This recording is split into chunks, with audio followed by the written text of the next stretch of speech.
Hello, you're very welcome to AFI Weekly here on the Under Centre podcast. Dara here with you, joined by Alex Sims as usual. I'm delighted to welcome back from his brief hiatus, retirement, whatever he's deciding from week to week. It's Fionn Malloy. How are you, buddy? Good. Yeah, a bit of just some schedules clashing. We're trying to work some stuff out. When you're in high demand, I think we all know every time we go missing, Dara, it's just a way to leverage a bit more money out of you because you're dishing out the big bucks these days. So I just wanted to make sure I got my cut as well. I don't know where you think I'm getting these big books. I don't have any big or books. I'm Well, you about one big, missed all right, payment you away from the big, poorhouse. but maybe books is the bit that's missing. Yeah, well, look, listen, that's one thing that definitely hasn't changed in me since the last time you saw me. It's definitely still big. No bucks on this Look, show, but there might be a couple of stags.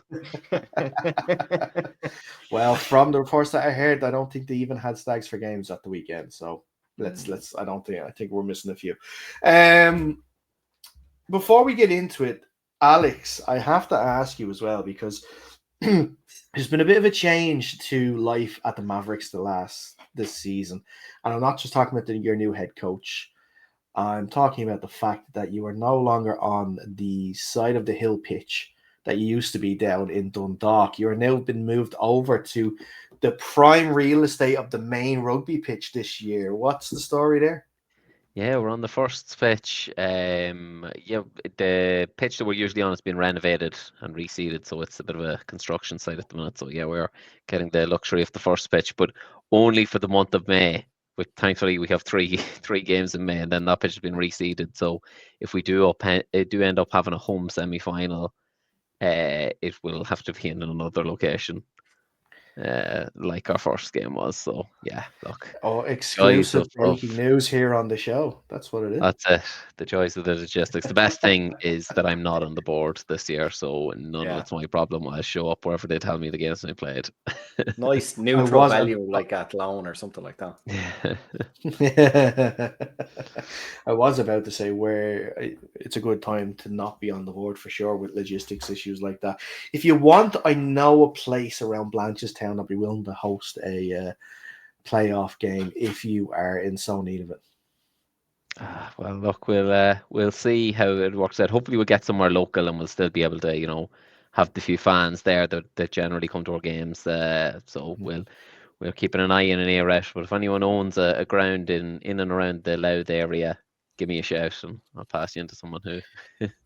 Where was the old Bulldogs home ground? Was it a tie, wasn't it? At the boy. At Boy, that's where it Yeah. was. At Boy. That can't be too far of a drive away for you. I think it's still about an hour. I think it was from us. Yeah. Navan would probably be handy, or somewhere like Navan or Slane, No. but we hate Meath, so not really a runner. That's fair enough. That's fair enough. I guess that's not going to work. So it's going to. Well, look, listen. If you can get chatting with Dundalk Football Club, maybe an Oriole Park is a special one Yeah, I off. don't need it much these days. That'd be great. Yeah, that'd be a great spot. All right. We have 5 games to look at this week. 4 of them shutouts, including yourself, Alex, which we will get into. We have the biggest game of the season so far to look at as well in the UCD and the Trojans. And then I kind of want to give a broader question at the end of our review about the season so far and what you've thought of. We're over halfway at this stage, so it'd be good to get your thoughts on that. And Fionn, especially now with yourself being an outsider looking in, not being associated with a team, would love to get your perspective on it too. And of course, we'll look ahead to the 4 games we have this coming bank holiday weekend. Some playoff clinching scenarios in both divisions. And once again, Alex is going to be in action at home in that tier 1 pitch in Dundalk too, so which we'll get into. But let's get straight into the reviews, and we'll talk about the game on Saturday in the Premier Division. That, of course, was the UCD, and the Belfast Trojans.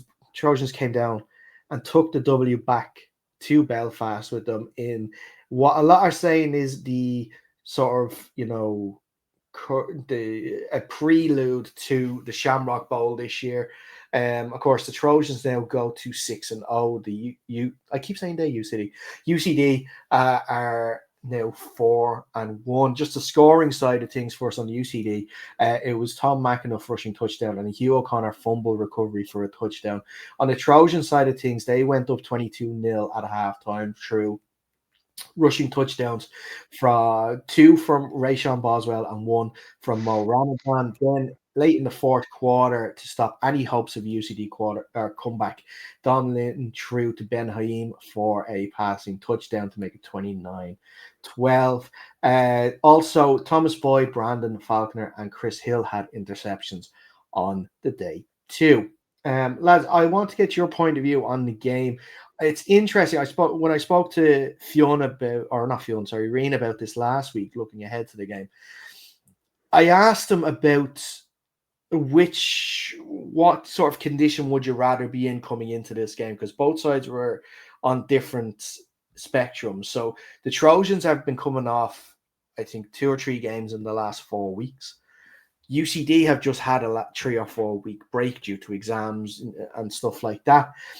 And I asked him, which side would you have rather been on? And I think we both kind of agreed that the Trojans were coming into it in the better scenario, having game reps and stuff, and being more ready for it. And you can sort of see in the film with UCD that you could see that maybe they were a few of the things on offense were off. The connections weren't there as they were previously, probably down to the break. What they weren't able to keep that momentum going through the games, possibly, and just a little sloppier than it would have been if they had been playing even one game a week or two before that. But what do you guys think? I'll start with you, Alex, on this one.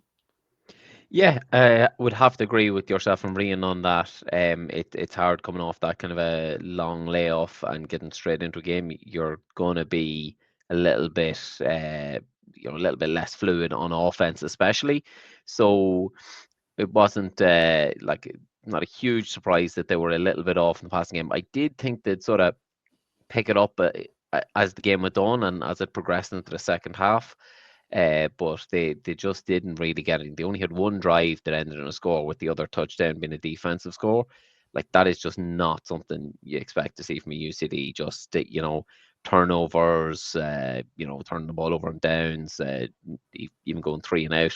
Like, just not the stuff we've expected from this sort of elite unit. It's not the end of the world. Like, this loss in the grand scheme of things isn't really gonna have too much bearing on the end of the season. I don't think when they play, if these two teams do play again in July in Athlone, I think we'll see a much different game. But yeah, I think that break is unquestionably the source of some of UCD's issues. I reflected on Monday the tape of this one to see were they, did they play less of their starters or something? But all the big names were there. Maybe 1 or 2 missing, but a lot of household names in the AFI were there. So yeah, really really surprising to see such a low output on offense. But this team, the what they're made of, and they'll have the mental fortitude to get back in the lab. This could be a good thing for them in the long run. They'll go back in and say, look, we were terrible. This was a really bad game for us. We need to improve so many aspects, and it kind of gives them something to drive them for the rest of the season. Like, if they had won this game and they went 5-0, and they're playing, the 3 more games left in the season against teams you're going to expect them to beat, it kind of runs the risk of becoming a bit humdrum and a bit routine, and you're not really getting up for it until the bowl game, and then you have to bring yourself up to a level. I think this will keep them focused and massively driven now until that bowl game, if they get there, but I expect they will. Yeah, I think it keeps us a little bit more focused and driven as well, not to be just kind of phoning it in. I think it finally gives us a reason to create a narrative around the UCD games. I think sometimes it can be difficult, being the juggernaut that they've been over the last couple of seasons, to have some genuine conversation over the results of the game. And I think, as I echo Alex, I don't expect that necessarily to go exactly as planned the next time they face each other, but it at least gives us legitimate things to point at, and also I guess other teams on tape to point at and say, look, this is an unbeatable unit. There's ways that we can beat this team if we play the right football and if we play our game really well. And that's actually true, right? We don't have to just make it up just for talking points. We can actually point to something now. So I think that makes it a little bit more interesting, it gives it at least a feel of competitiveness. I really am enjoying seeing the Trojans play really well this season. I think we need that. There was a concern, I would say, around the league when the Rebels kind of underwent their off-season changes. I think people expected a little bit of a dip, and we were hoping that one of the chasing pack stepped up. And it's been the Trojans, and they haven't just stepped up a little bit. They haven't separated themselves out from the chasing pack. They've really closed the gap towards UCD. And I think that's what I'm most excited to see, that on a good day, the Trojans can win. And as I said, that gives us legitimate talking points to discuss and look forward to going forward, instead of trying to make up some stuff just to make it seem vaguely competitive. And I think that's important.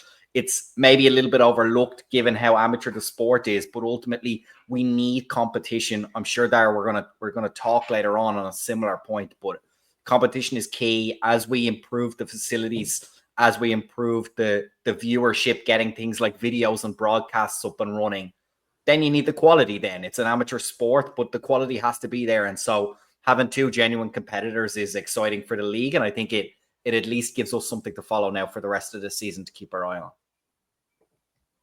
Yeah. On the Trojan side of things as well, being 22-0 up at half time was probably not a scenario that both teams envisioned in their wildest dreams or nightmares. They totally dominated on the defensive side of the ball. They gave UCD nothing. I've never actually seen UCD have to punt so much in a game. They had an answer for everything in that first half. But the thing is, and look, the Trojans will probably be the first to tell me this when I ask the question, and they'll probably say no. But did they not throw everything, but they did throw a lot at UCD to make sure they got this win, to make the team believe that they can beat UCD again if it comes to a Shamrock Bowl, because I think maybe it was important for that team, like I said, to believe that they can beat them going, because you don't want to have another defeat against UCD this season on your back to go with the other defeats from previous years. If you do make it to a bowl against this team, that you don't want that feeling that these are not invincibles, but these are, the toughest team to beat in Ireland, and we haven't done it yet. And now this takes all that doubt out of it. It proves to them that, yes, we can beat them on any given day, just like we've done this past weekend. And they will probably believe now, if they do face them in a Shamrock Bowl, provided both teams make it, that they can do it again. Yeah, absolutely. The only thing I'd push back on is I don't think they've necessarily played their hand too early. As you said, I think the value for them to get this win is huge. I don't think they take anything for granted anytime you face UCD, 3-week break or not, that you're going to have to go and win. And I think they'll be excited because I'm sure there's stuff on tape that they can improve, that they can tell themselves this wasn't a perfect game. We can play better. And so that gives them the get up and go to keep improving. Also, I think in this league at the moment, if you can get your run game going, it's extremely difficult to stop that. And I think that's something they'll be able to really take from this game, is regardless of how it went, the fact that they could lean on that running game, and now UCD is going to have to show that they can stop that the next time they play. I think that's really important. And I think that's something they can lean on going forward in terms of any future games, whether have they to play them again this in the regular season, Darragh, or the next time? So going into the playoffs, probably, as we said, maybe the most the favorite ball matchup at the moment. So look, I think the Trojans should take everything they can from this game, and I wouldn't be too concerned about how it's going to play out later on. I think you got to rack up your wins, as you said, build that into your confidence, and just keep going. Then you've now got rid of the underdog mindset, as you said, and really ingrain it into the team and keep pushing. Yeah, I agree there. I don't think that they were necessarily more, even like more uh, giving it more credence than UCD were. I think both teams took the game fairly seriously. The Trojans were just more up for it than UCD were, and they just came out, especially on defense. The lads on defense were flying around, really, really impressed by that unit, which we know is a good unit, but still to see it negate that like number one offense in the league is something different that we haven't seen before in previous years. I think they did run UCD close last year, but it was like a 16-14 or something like that slog that they sort Yeah. of lost on a last drive sort of thing. So I think the team would have had the belief that they could beat UCD. It probably is important to be able to put that down and like have proper evidence of that ahead of a bowl game. Um, so it is probably a more significant win for the Trojans than if it had been for a win for UCD. But yeah, they're just really impressive outfit, this Trojan side. That run game is very good. The touchdown that Ray Sean scored where he ran one way and jump cut back the other way and accelerated into the end zone was like really elite level stuff. Very impressive to see. Hmm. So I think this Trojans squad will have the belief that they can win if they do come up against them in Athlone. And I think the UCD side will also have a belief that they can play a lot better than they did. And on their day, they can match and overcome the Trojans. So I think it probably was the perfect result for a neutral spectator, because if this does end up being the bowl match, I think we are going to see an absolute classic. Yeah, absolutely. Anything else to add to that before we move on from the game? Oh, Nope. Everyone happy? Excellent stuff. I love that.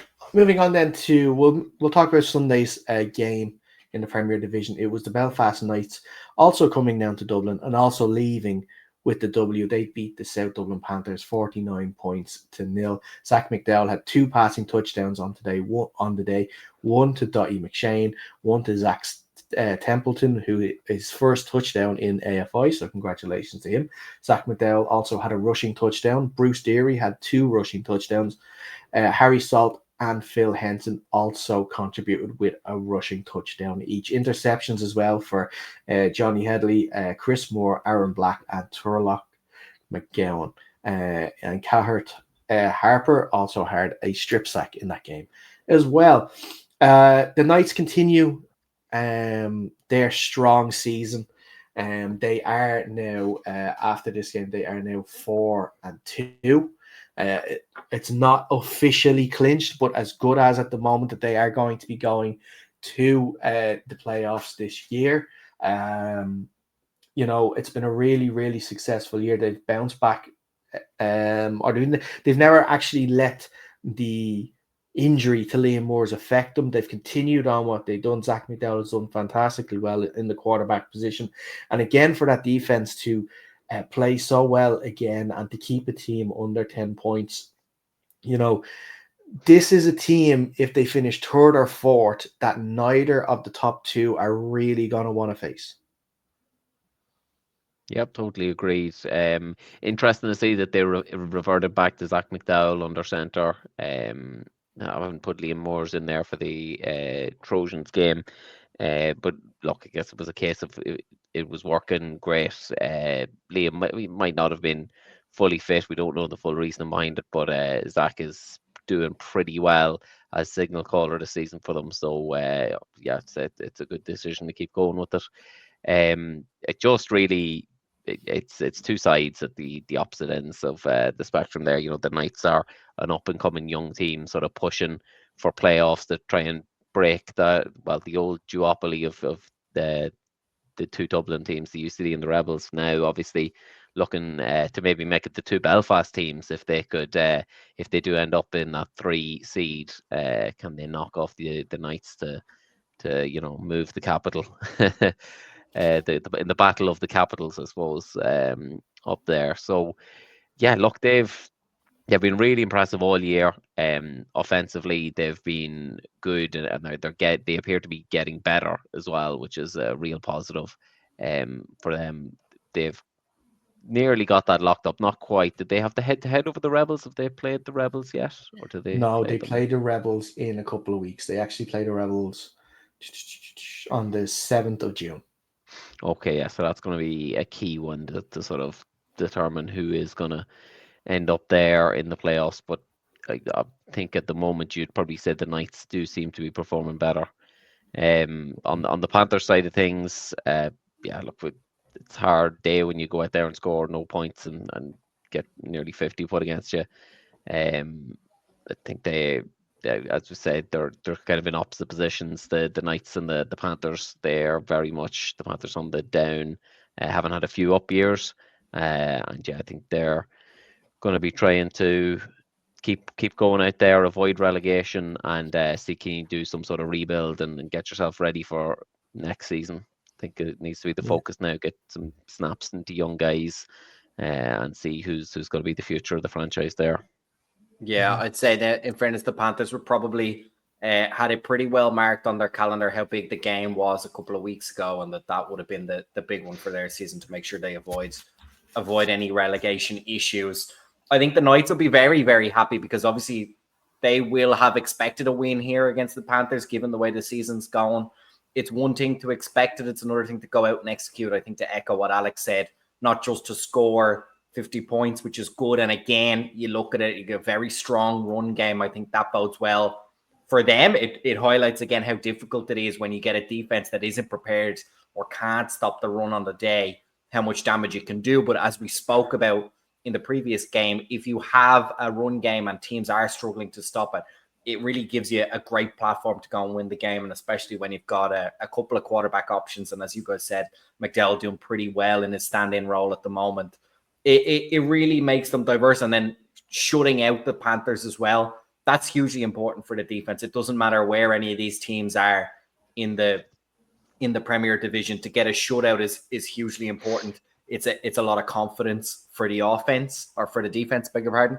And when you mark these games on the calendar, they always have in the back of their mind that potential to be a banana skin. So it was really important to stamp that. As you guys both said, I think next week is a huge game, regardless of whether they're in the driving seat or not. I think it's similar to the Trojans the week just gone, where it makes a huge statement if you can win inside the camp and outside the camp. And even if the Rebels aren't where they were last year, they still have a huge presence in the AFI. And anytime you can notch a W against them, I think that's hugely important. So I think it'll be, for the Knights, it'll be straight on now to focus on this huge game, knowing as well, I believe the Rebels play in between. So we're going to have to see how they make it through that in terms of squad availability and injuries, obviously. So I think the Knights will be really high expectations, let's say, to finish out the season strong and make sure they make the playoffs. And as Alex said, it seems like the pendulum was swung back up north now in the last couple of weeks. So we'll see how this plays off in the playoffs. I think it's really exciting now that we have two genuine contenders that could, as you said, Darren, knock off any of the first two seeds. Yeah. Fiona, it's been the first time we've actually had you on in almost months at this stage. Yep. As a former Panther, I'd love to get your sort of insight on how you are feeling and what your thoughts on the team now with the difficulties that they're going through, considering, the highs of last year, starting, I think, what was it, 6-0 or something like that, getting to the playoffs, running the Rebels close in the playoffs to the struggles that they've had this year to, get a squad together, get it's not just a squad, but almost a club in general to get them together. Still no head coach after the departure of Owen O'Sullivan. What's your thoughts on the team from the outside? Obviously, I know you want to be diplomatic because I'm sure there's still a lot of friends on that team as well that you obviously don't want to put down or anything like that. I'm not saying that you would, but just your thoughts in general on how the Panthers season has gone so far. Yeah, I think from the start they've been very unlucky, and I think it's come from the renewed focus now in this cycle with the flag football being added to the Olympic calendar and the Panthers being such a prolific flag team on that side of the sport. it's impacted it in terms of taking a lot of athletes out of that squad. And while there's plenty of excellent athletes still on the squad, anytime you have a wholesale change, like both quarterbacks that played last year are gone, a couple of the wide receivers as well have focused on flag this year. That's a lot of offensive weaponry that gets removed that even if you have the talent to replace, they weren't getting the starting reps last season. And so it takes a while to get that up and running. And it also creates just a little bit of instability, I think. And it's all just little things that are adding up that really they need to weather the storm a little bit. There's going to be ups and downs. I think it's been a little bit of a perfect storm moment in the sense of the lads leaving to focus on the flag.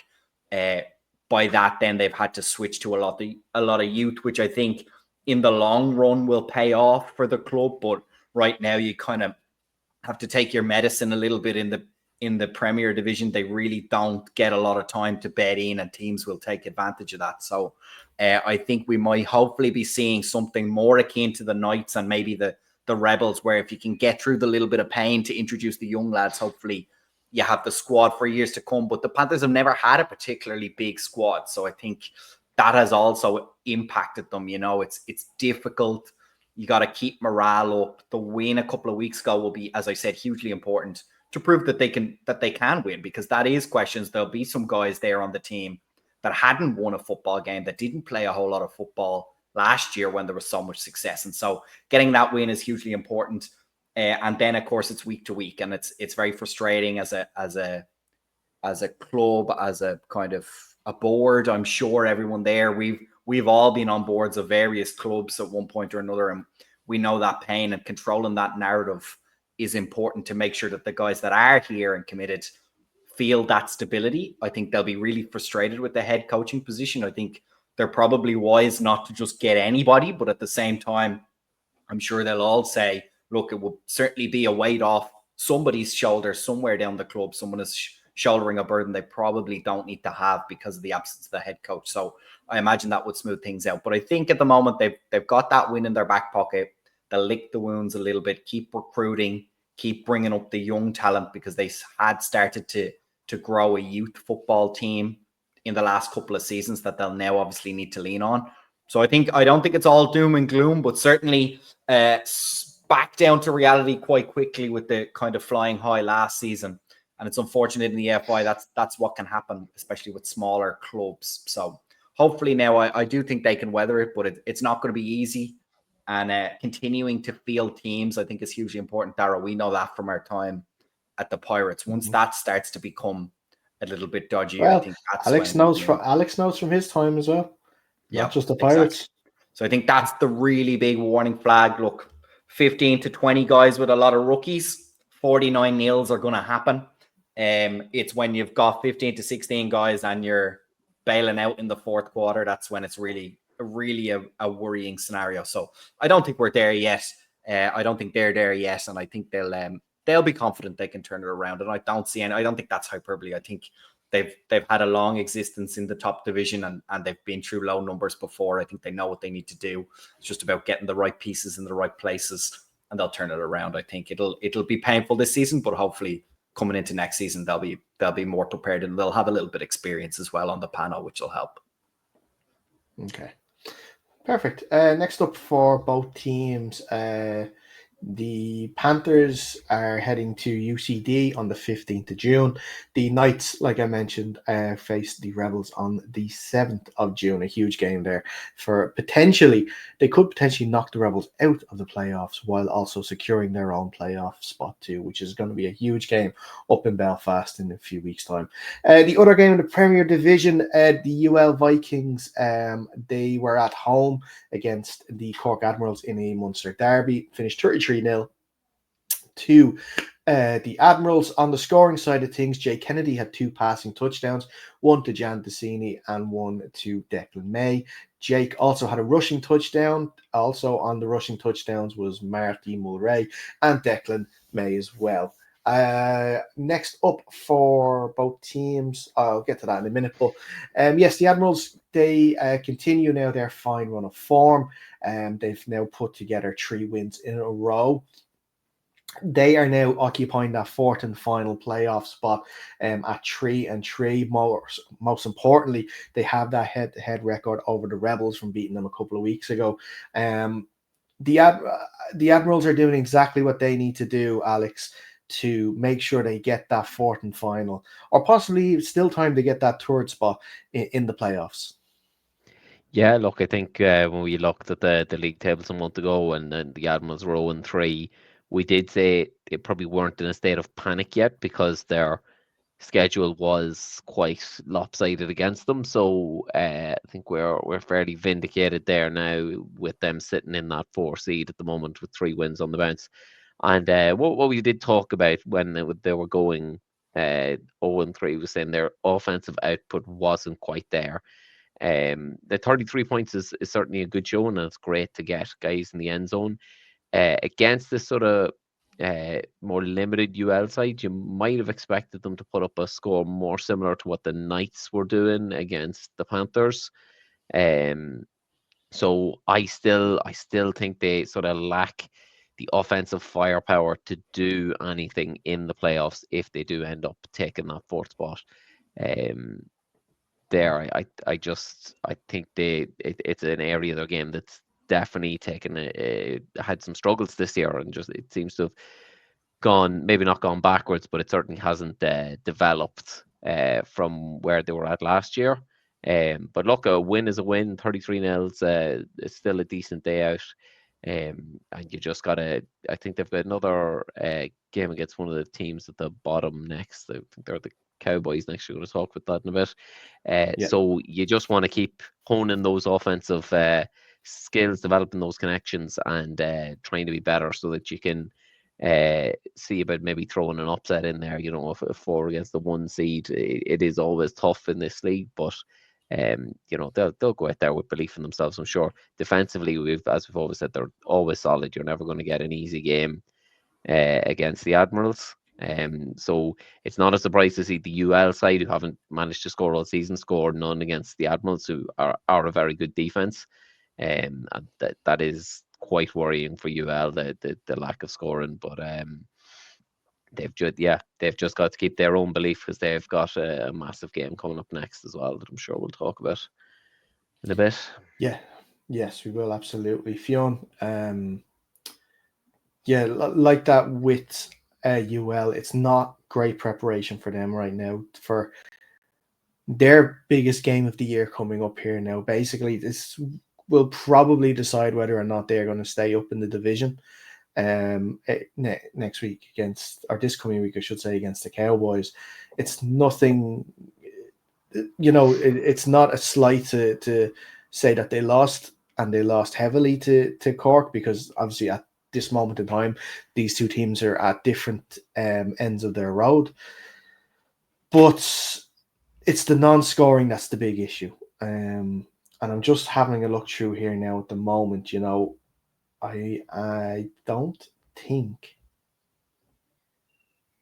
they have scored a point yet this year. Yeah, it's hugely concerning against a Cowboys team that have their own struggles. I will say they have their own struggles when it comes to scoring too, but have found the end zone, you know, at least a couple of times. It just, like, for the biggest game, for the biggest fight that they're going to have all season, to have not scored a point all year in all their games, it's not great for the confidence. No, it's not. It's quite demoralizing. And look, I think it plays in a little bit to what I was trying to say about the Panthers, as well as inherently with these university teams, especially UL, they do have quite a high turnover in terms of roster from year to year. So there'll be guys that are figuring this out for the first time that maybe don't have that confidence that a score will come. But I think if they're being honest, and to be honest, if you're a team like UL, the Cowboys, and unfortunately the Panthers as well this year, I think you need to be very honest with yourself, and you need to survive those games against the likes of the Admirals and the Knights, and you really have to highlight on your calendar the teams that are around you, and that will be this game coming up against the Cowboys. So I think in one way, sure, it's going to be disappointing. It's certainly tough on the confidence, I would imagine, even if you ignore the disappointment side of things, it'll be tough on the confidence. And hopefully, if the coaching needs to be strong there, I think to get in practice and make sure the guys believe that there is something we can do against these defenses that will score points. We just need to execute properly and have a bit of belief. I think if the team truly believes, the squad of players truly believes, I think they will have the ability to score against the Cowboys. I don't think that's in doubt. But you need to be very aware of how big this game is, and you need to make sure that all your players are up for it, because ultimately, regardless of what happens against the Admirals, you were never really expected to win that game. But as you said, Darry, you're going to need to win this upcoming game in order to stay in the Premier Division. So I think it's going to be hugely important. Yeah. Next up for both teams, like you mentioned, UL's big game at home against the Cowboys on Sunday, which we'll preview now in a few minutes. The Admirals have a week break before they actually head up to Craigavon to take on the Cowboys on the 8th of June themselves. So a chance for the Admirals possibly to wrap up a playoff spot if they can win that game too. On to Division 1, and we'll go back to Saturday, and that's Saturday's games. That is the Louth Mavericks 50, the Causeway Giants 0. Ty Henry with 2 passing touchdowns on the day, one to Brendan Sims, the other to Finn O'Donovan. Grant Shute had 4 rushing touchdowns in that game. Ty contributed with a rushing touchdown of his own, and one Alex Sims had an interception in that game too. I tried to push for it to be play of the week. I was shot down by Alex himself, so it's going to be a different play this week. Yeah, Alex, the Louth go from strength to strength. They are now 5-0. It seems as though they are heading straight for a home playoff spot, or inverted commas home, as you mentioned at the start of the show. A really good win in really tough conditions as well on Saturday. Yeah, it was raining cats and dogs, all right. Look, we're really happy with where we're at. Firing on all cylinders really at the moment, offensively and defensively. So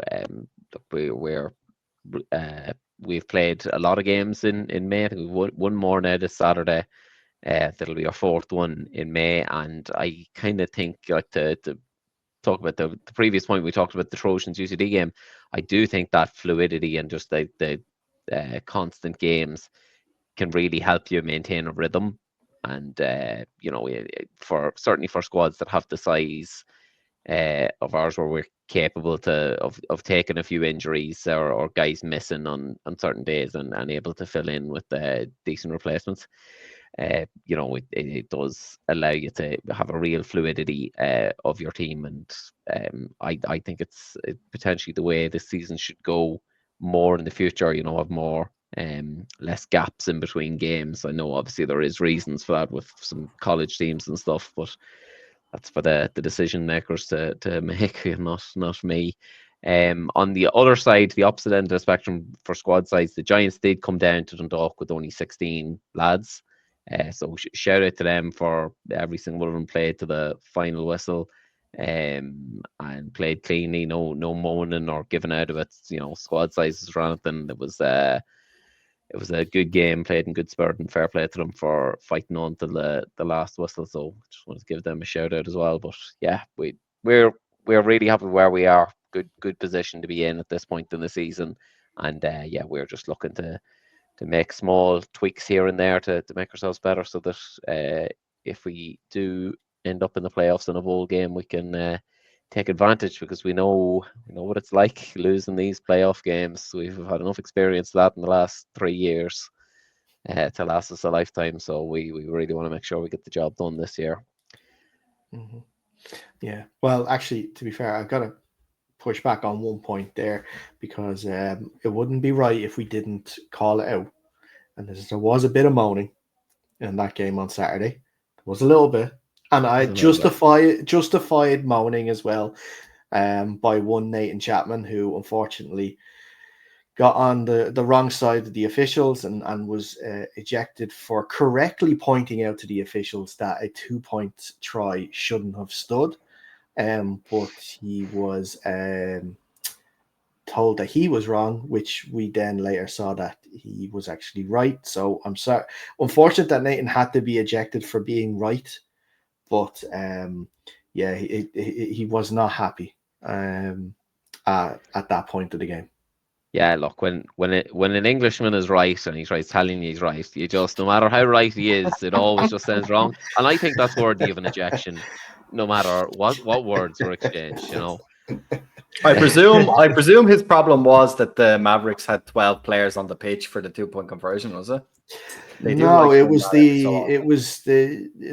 what was it, Alex? It was your swinging gate style 2-point try, but the wide receiver on the far side was on the line when he shouldn't have been. Is that was that Yeah, correct? that's it. I think the center wasn't eligible to catch the ball, and he did end up catching the ball. So that's like he's not eligible to catch the ball if he's covered up by the outside receiver. So that was the reasoning for that.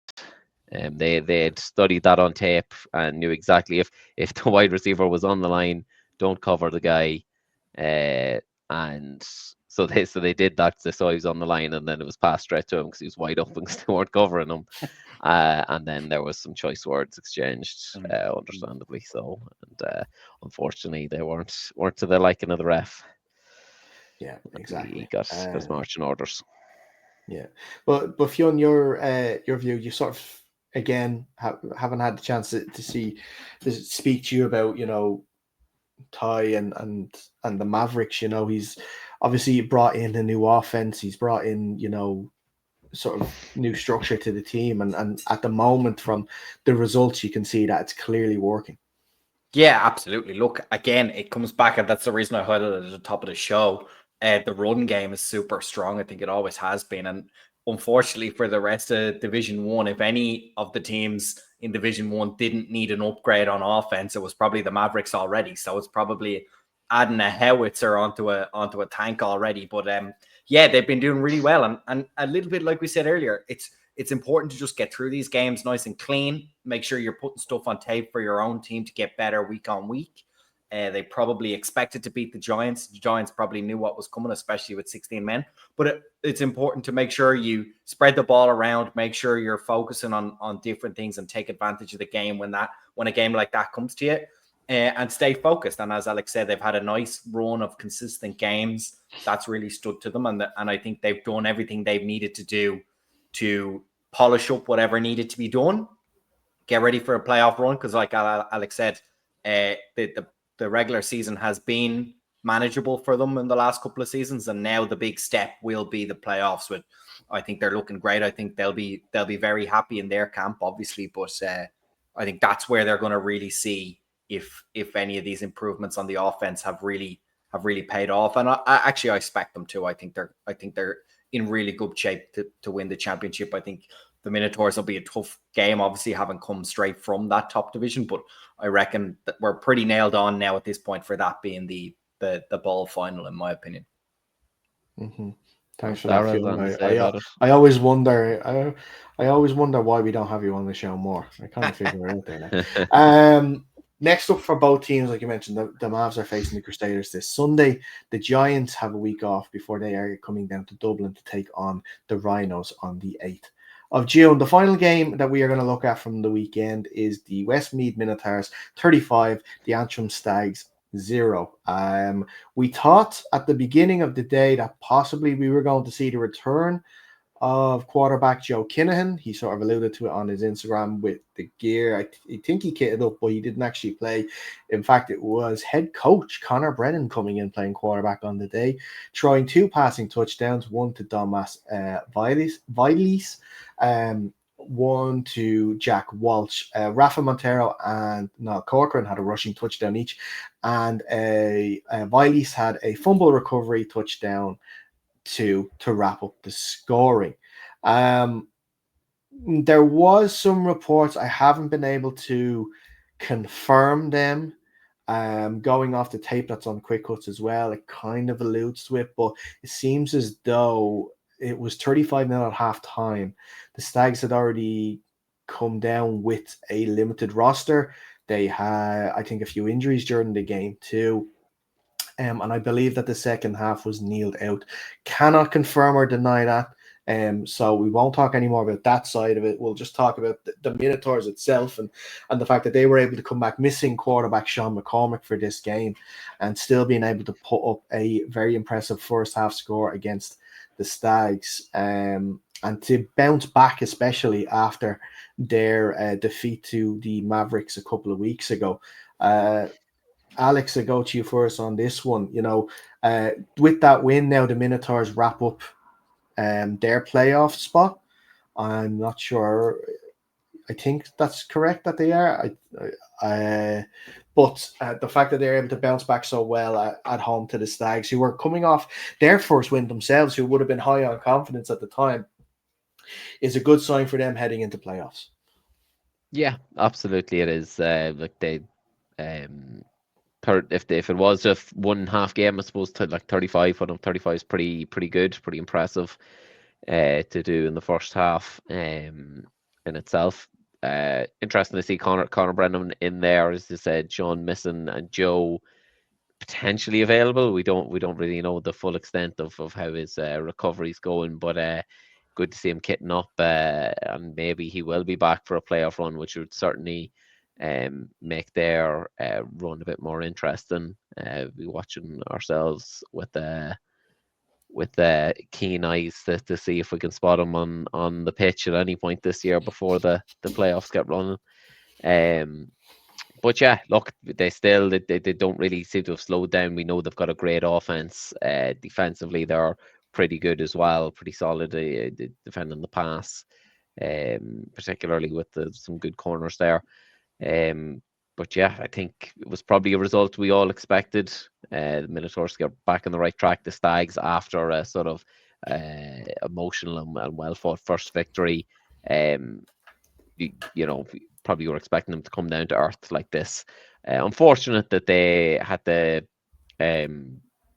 sort of bow out of playing the rest of the second half, because we all want to play all 8 of our games, but these things happen, injuries and whatnot. So yeah, look, just I suppose for them, they've probably exceeded expectations already at this point. Anything for them is a bonus. So yeah, you just want to see them keep going, keep fighting, and improving, and seeing what they can, what sort of foundation they can lay to build their second season on. Fionn, your point of view on the game?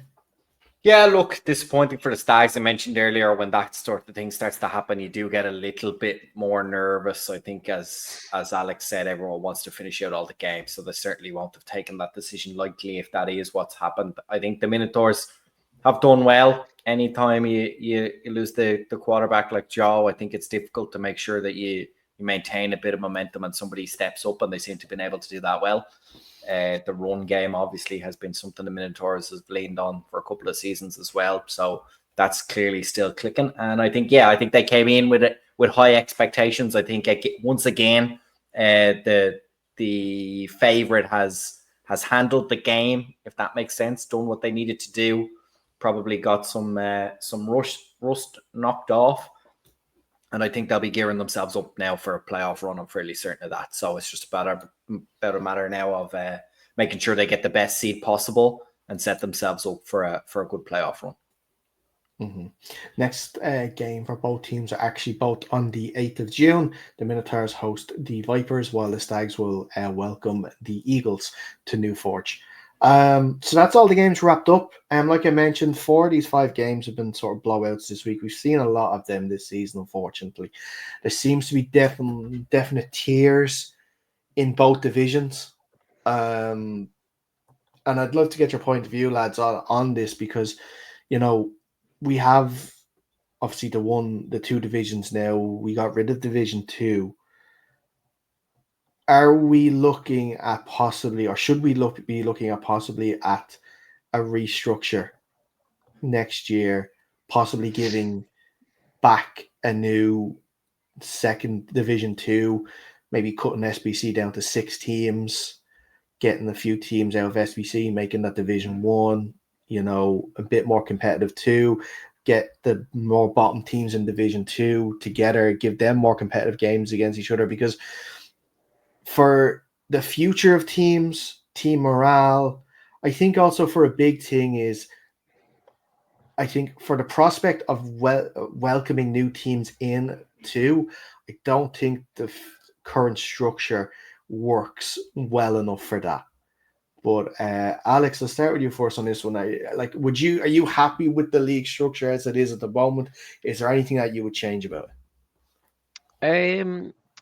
I mean, I'm not unhappy with it. You know, like I wouldn't say that I'm. You know, I think it's terrible and it's stunting growth or anything like that. I do think there are some things that, like, there are certainly changes we could look at that I think could benefit the league as a whole in the future. I think if you look at a lot of the elite leagues in countries that would be sort of similar sizes to us, like the Scandinavian leagues, like the Norwegian league, the I think the Danish league and the Dutch league, Austrian league, their top divisions all have, I think it's usually 4 to 6 teams in them.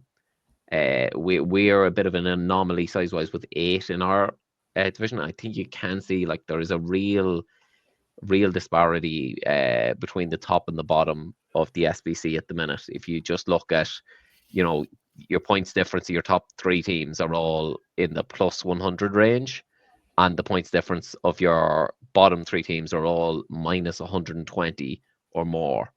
Like, that is a huge disparity between the very top level and the bottom level of the league. So there are teams like, let's say for argument's sake, it ends as it ends at the minute, UL go down, and the Mavericks were to come up. The Cowboys then have a next season, the Panthers as well, where they've come off a really hard season. Is it going to be hard to retain guys, especially I think older guys and as well rookies who have just gone through a grueling 8 seasons, and they're looking at grueling 8 games in the previous season, and they're looking at doing it again for, you know, little victories, maybe again 1 win or 2 wins in a season max. Is there sort of merit in them sort of just taking a season down, dropping down into Division 1 for a season to kind of try and rebuild, pick up a couple of wins, and get back kind of that love of football into it? I think there could be merit in that. I mean, the Mavericks did that post COVID. We had a low squad number. We were really struggling. Guys were talking, you know, especially older guys had kind of retired and weren't coming back. And then we dropped down to Division 2, start winning games, and those guys start coming back. Then our squad size slowly grew, and then obviously we've sort of grown exponentially this year with the addition of Ty and all his sort of recruiting wizardry that he does. But I think it can be a good thing to drop down. So it might be the sort of season to look at a restructure, but it's always a really difficult sell with the teams, especially to the SBC teams dropping out of that. Like, it's always a difficult sell. But I think we could benefit from the SBC being 5 or 6 teams, having a Division 1 that's, again, 5 or 6 teams, and a Division 2 then that's whatever would be left from it. Again, it could be a 5-team division there, and teams like the likes of, we've seen the Galway Warriors become active on social media again, talking about coming back up. It's a lot less daunting to have to go into a division where you've got, you know, 5 other teams there who are of a good standard, but are of a lower standard than, like, say, someone like the Mavericks or the Minotaurs at the minute. If they had to join into Bottom Division 1 and they're playing the Rhinos, the Minotaurs, the Mavericks, the Crusaders, teams who have, you know, guys on there with 10, 15 years of experience playing the sport, it's going to be a lot more difficult to adjust to life there than it would be in a division with more younger teams like your Stags and your Giants. You know, I think there's definitely a benefit to that, but I can understand teams having reservations about it at the same time. Yeah, I think I echo that in terms of it'll be the splitting or the distribution, and I don't think it's ever going to be practical from a voting standpoint, although I guess we aren't really talking in in realities here, more kind of speculating on what we think could work. I think my concern might be an even split could create a kind of a lopsided bottom league. Actually, I'm not sure how many teams are actually in that same group. I'm looking at kind of the impact that it has when the Cowboys have been around in Division 1, and obviously the Minotaurs came down and had a really strong season this year. And so that, I guess, is my concern, is maybe the kind of the midfield, i.e. the top of the Division 1 and the bottom of the Premier Division, create this kind of backlog where there's maybe only 3 teams cut adrift at the bottom, and that might be difficult. We tried to do that, Dara, when they had that kind of development Division 2, and it had its merits for sure, but it was also difficult. I think if I was kind of swinging for the fences and I didn't mind being a bit too, like, a bit controversial, I would point towards the minimum squad size, and I would point more towards the audit scenario and maybe tightening that up. I think we've seen teams that have been really successful and really strong and really competitive have been able to leverage big squad sizes. I think the Rhinos are reaping the benefit of that recently. I think, as Alex just said, when the Mavericks found a way to increase the squad size, now, granted, he did say, and in fairness, it's true, they leveraged the kind of the structure to be able to create wins. But I think the reality is as well, if we are such a small island with such a small sporting population, I think we need to be careful about having too many teams spread too thinly in order for them to be able to support themselves, and ultimately teams coming in and out of existence or going on long beaten streaks, as Alex says, it does create wandering. It does create players leaving the sport. And so I wonder out loud, maybe if less teams but bigger teams are an advantage in terms of maybe you go 2 leagues of 6 teams.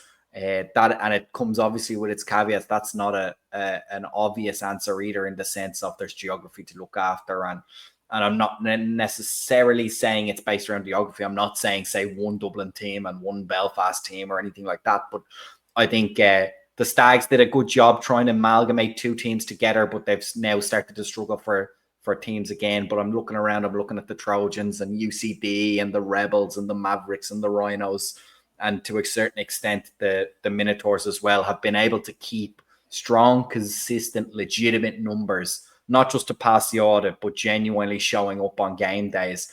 And that seems to be what jumps out to me of really creates team stability.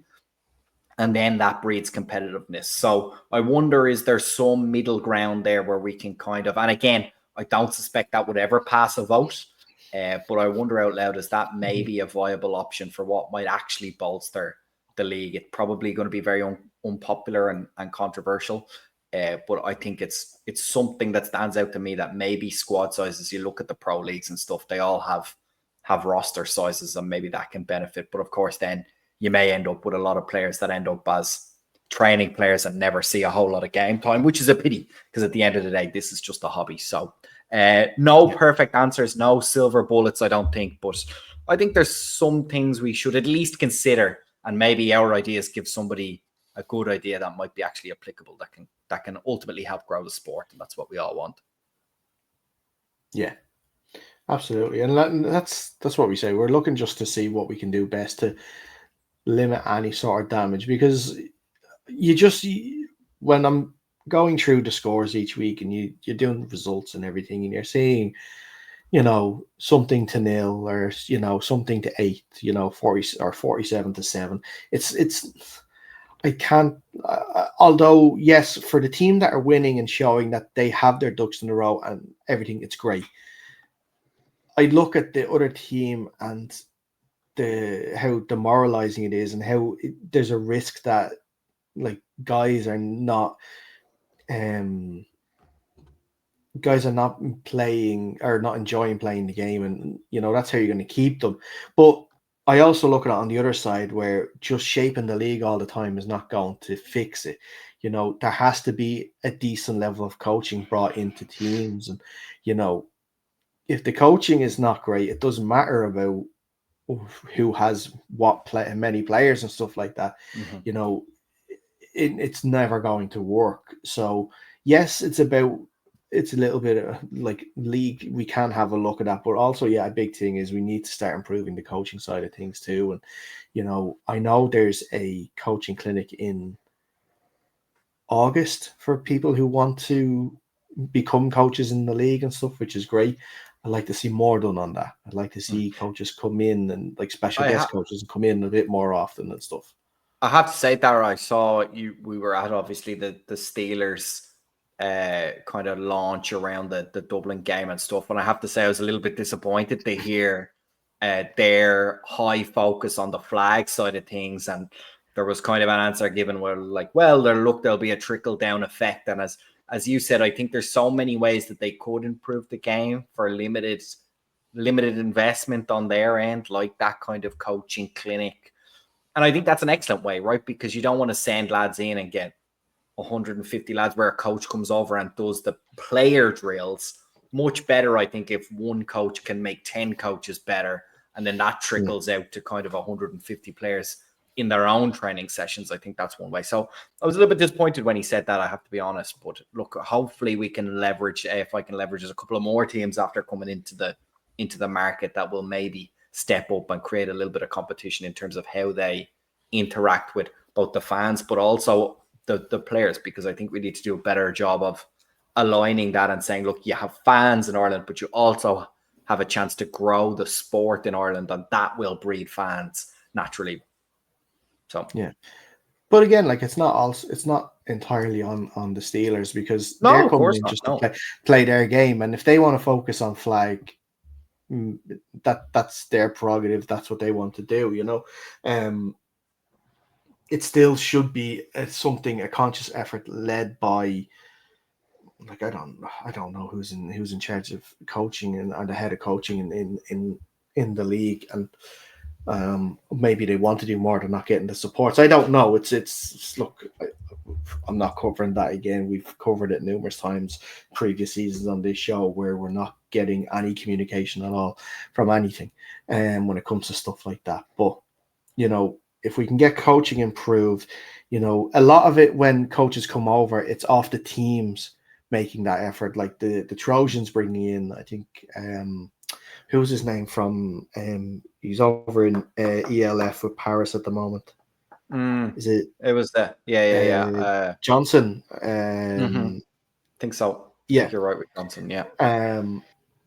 But has come over, and has been with them, and they've worked it around where that he is there during the off season for the ELF, so that it's not interrupting with his actual paying job, and he's coming over, and the Trojans are reaping rewards of this. Absolutely, they are. So it's tough. It's just, I just like to see a bit more of it. We're way over an hour at the moment, so we're going to keep these previews fairly light, because I'm just aware of the time, and obviously we all have things to do this evening with what's left of our evening. 2 games in the Premier Division, 2 games in Division 1. Sorry, Alex, before we move on, do you have anything else to add on the league side and the coaches side of things before? No, I'm all good. You're all good. Excellent. Let's start in the Premier Division, and on Saturday it is the return fixture of the opening game of the season. UCD travel to De La Salle to take on the Rebels, and UCD 4-1, the Rebels 2-3. The Rebels coming off their loss to Cork, the UCD coming off their loss to the Trojans. Lads, who are we looking at in this one? I should also mention, if UCD win this game, they will officially clinch playoffs as well. So Fionn, I know you're conscious of time, so I'll go with you first on this one. Yeah, I reckon pretty straightforward bounce back game for UCD. I think that the Rebels will make it interesting, but I do expect UCD to be able to pull out a win in this one. Yeah, gotta agree with Fionn there. Like, who better to have a bounce back game against than your old rivals for the last few seasons. I think the UCD boys will be up for it. I do think it'll be a closer game than the opener, which I think was 40-0 to UCD. So I think at the same time as, like, it's going to be a bounce back game, I think that the Rebels will also see a little crack in the door and think, if we upset these boys here, we can get into the playoffs, and they'll want it as well, as much as UCD will want to bounce back and give it to the Rebels. The Rebels will also be seeing it as an opportunity there. So I think that is poised to be a good game, and quite a good game. I think it'll be relatively close, probably I'm going to say UCD by 2 scores. Mm-hmm. Yeah, the Rebels are fighting for their lives at the moment to make sure they get that playoff. They don't have the head-to-head against Cork. The only chance they have to get a head-to-head ahead of someone is by beating the Knights, but they are already a couple of games back on the Knights at this stage too, so you're still relying on them to lose games in that sense. So, they're really kind of behind the 8 ball, can't let any slip-ups, and, but you're coming against a wounded beast in UCD. They're going to want to put right what went wrong last week, and I think that's what they'll do. It's not going to be, I think, what was it, 36-0 week one? It was 40, was it? No, was it 40-0? Was it 40-0? Exactly. Yes, 40, wasn't it? Yeah. I don't think it'll be that, but I do think that it will be, like you mentioned, a couple of scores win for UCD in this one. Probably, normally when you see Rebels versus UCD, you think that's the biggest game in the division that week, but I would argue probably this next game is the biggest one in the Premier Division. It's the Vikings 0-4-1 hosting the Cowboys 1-4 to almost certainly decide which team is going to finish bottom this year and be relegated back to Division 1. Like we mentioned, the Vikings have yet to score this year. The Cowboys, one of their only scores this year was the go-ahead touchdown they scored from Owen Hughes to win this fixture early on in the season. It literally it's do or die for both teams here, and with that drawn game that the Vikings have, they don't need to rely on beating the Cowboys by more than 10 points. All they have to do is win. They can win by 1 point, and that's their job done. But who do you think is going to come out in this game? I'll go with you first, Alex. Yeah, this is going to be an interesting one. I think not going to predict a massive scoring game, but I think I gotta think that the Cowboys are going to win this one. They've put up some scores. They've got into the end zone a couple of times on this season, whereas the Vikings just haven't. I gotta think the experience of having scored on a season is going to just lean the game their way. Yeah, I don't have much to add to that one. I think a very similar scenario. I think the Cowboys have at least shown so far this season they've got something up their sleeve. I do think the UL have it in them, but you got to see it first. So I'm going to stick with the Cowboys as well on this one. Yeah, it's tough for the guys because they actually have had a few injuries this past few weeks, the Cowboys, and yeah, it's tough. Like I looked at some of the tape from the Vikings game against Cork, and you want them to do well, but I'm struggling to see the offensive scheme and it working. It could, like this, would probably be a 1-score game. I wouldn't be surprised if it was a draw as well, which will do the Cowboys absolutely. They'll take that all day at this stage. Yeah, it's tough. Although I have to go with the team that has actually put the ball in the end zone this season, and that's the Cowboys. I can't back UL, unfortunately, what I've seen to date. I hope they can come out in this game and put in a really, really good performance because it's their season, literally, on this game. So, so much pressure on it for them. So unfortunately, I'm gonna go with a Cowboys win on that. In Division 1 on Saturday, the Wexford Eagles are back in action again following their defeat to the Rhinos a couple of weeks back. They welcomed the Vipers to Gorey Town Park. The Vipers coming off their own loss to the Stags just a few weeks back too. Fionn, I'll go with you first on this one. The Vipers have shown that they have been able to win a few tough games when needed, but it's a tough ask going all the way down to Gorey on Saturday and getting a result against, despite the numbers, still a quite resilient Eagles team. Yeah, I have to say I'm a bit in the dark in this one. I haven't been able to keep up too closely with Division One, to be honest. So I'm going to take the Eagles based on historical experience of them in a tough outfit, an offense that's difficult to stop, and then also playing at home after such a long travel game for the Vipers. I think I'll take the Eagles in this one. Yeah, interesting game here for that sort of fourth seed playoffs. The side that wins this game, I think, is the one that will be looking to pip the Crusaders to that fourth seed.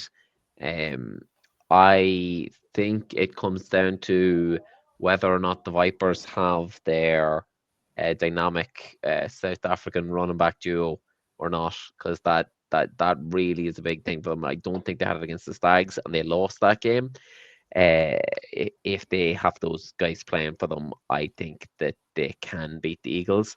But other than that, I if they don't have those guys, I think they probably don't have too much of a hope. And I would say that the Eagles will probably win in that case. So that's my thinking.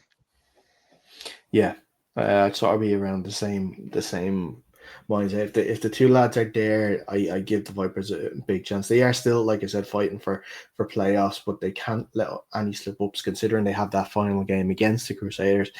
In if they can keep the winning going, a winner take it all game. But yeah, the Eagles are still technically in it as well. You know, they have only played 4 games this year. Yeah, four. Yeah, 4 it games so is. far this year. Our game Considering against they, them in yeah, Wexford got postponed. Yep. we still don't know what officially is going to happen in that game. You know, if it is going to be replayed, if it's going to be a draw, we still don't know yet. But I'm going to go with after seeing them firsthand, I've seen both teams as well. You know, I kind of like a little more what the Eagles have on offense. I feel like was it Doran Trainer and Terry Kerry are good quarterback running back duo. Luke Fitzpatrick's obviously a threat on the outside as well. And yeah, just hopefully whatever injured bodies they had, they've recovered in the last few weeks, and you know they have some good guys on defense too that can hit hard, especially up front, which they're going to need to do against a tough Vipers line too. But I think the Eagles with the home advantage, I think they're just going to shade at that day, and to keep their playoff hopes alive at least for another week. Should also mention, sorry, in that game we'll go to this one first. The Mavericks at home to the Crusaders. Mavericks 5-0. Crusaders 3-3. Crusaders coming off their win up in Causeway against the Giants. Mavericks obviously coming off with their big win against the Giants as well. 2, Fionn, I'll give you the floor on this one here. Mavericks and Crusaders. Who have you got?